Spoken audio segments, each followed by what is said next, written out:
The recent deaths of 3 civil services aspirants in Delhi's old Rajendra Nagar area have ignited widespread outrage in the country. However, there are growing concerns that the actual death toll might be higher than the reported 3.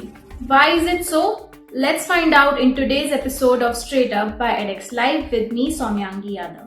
Students who have been protesting in Delhi's old Rajendra Nagar area for 3 days have been demanding that the number of actual casualties be revealed, suggesting that at present more people are missing or unaccounted for. Now, Atish Mathur, a lawyer and an educator who trains civil services aspirants, has filed a right to information plea directed towards Delhi's Dr. Ram Manohar Lohia Hospital to ascertain the actual number of casualties.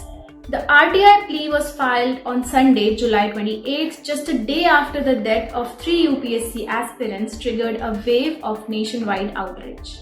The educator has also been supporting the ongoing protests by UPSC aspirants. Students and protesters have been on a sit-in protest for 3 days now, demanding better infrastructure in UPSC coaching centers and student accommodations, and also urging strict action against civic authorities and coaching centers who are illegally running in basements.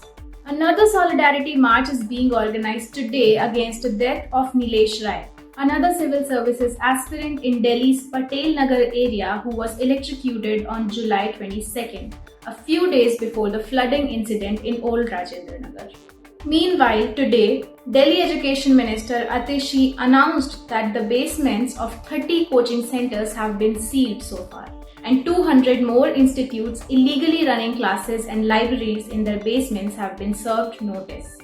Atishi also said that a junior engineer responsible for ensuring drain maintenance, no encroachment and no illegal activity has been terminated from the Municipal Corporation of Delhi. Delhi government is also planning to bring in a law to regulate all coaching centers in the national capital. That's all that we have for you today. We will see you again tomorrow. Till then, mask up and stay safe.